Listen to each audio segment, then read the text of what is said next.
16 मे आजचे प्रवचन देह हा परमार्थाचे साधन समजावा। संतांचे काम तुम्हाला देहबुद्धीपासून सोडवणे हेच आहे। तुम्हाला मुलगा देणे, तुमचे दुखणे बरे करणे म्हणजे विषय देणे हे नव्हे।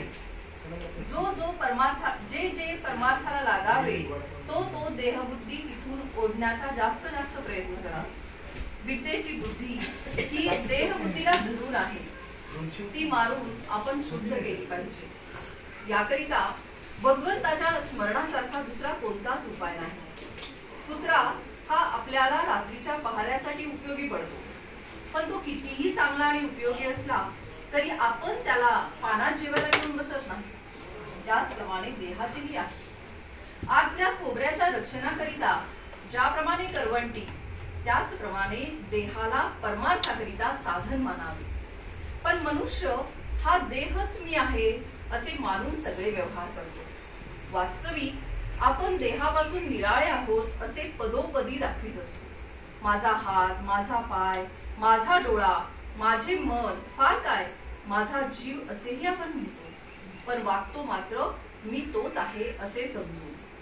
देहाशी संबंध जास्त येईल असेच आपण भगवंताजवळ मागतो असे न करावे। आपल्या देहावरचे प्रेम कमी होण्यासाठी दुसऱ्यावर प्रेम करायला लागावे। प्रेम बसायला आपल्याला आपल्यासारखाच देहधारी लागतो। कुत्रे रडत असले तरी आपल्याला नाही वाईट वाटत, पण एखादे लहान मूल रडत असले तर लगेच वाईट वाटते। देवावर प्रेम करायला देवाला आपल्यासारखाच देहधारी कल्पावा लागतो। म्हणूनच आपले देहावरचे प्रेम कमी व्हायला, देहबुद्धी कमी व्हायला सगुण मूर्तीचे, सद्गुरूचे ध्यान करावे लागते। ते जसजसे दृढ होत जाईल तसतसे आपण स्वतःला विसरून जातो आणि आपण देहाच्या पलीकडे गेलो म्हणजे सद्गुरूचे खरे स्वरूप जे आहे ते देहातीत आहे असे प्रत्ययाला येते। देहबुद्धी नष्ट होईल तसतशी सद्गुरूची खरी ओळख होईल। ज्याने देहाभिमान नष्ट केला त्याचा मोठा ज्ञानी सुद्धा हेवा करतो। मी देह म्हणावे या पलीकडे दुसरे अज्ञान कोणतेच नाही। मी भगवंताचा असून देहाचा म्हणणे यासारखे दुसरे खोटे नाही। प्रपंचामध्ये संकटे येतात तरी पण तो सोडावासा वाटत नाही। याहून भगवंताची माया तिथून अति सहवासामुळे देहाचे ममत्व सुटत नाही।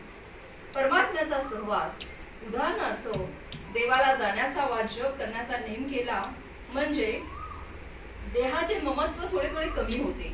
देहाच्या सहवासाने आपण देहाचे होतो, नामाच्या सहवासाने आपण परमात्म्याचे होतो। आजचे बोधवचन भगवंताच्या स्मरणामध्ये देहबुद्धीचे मरण आहे। जय गुरु।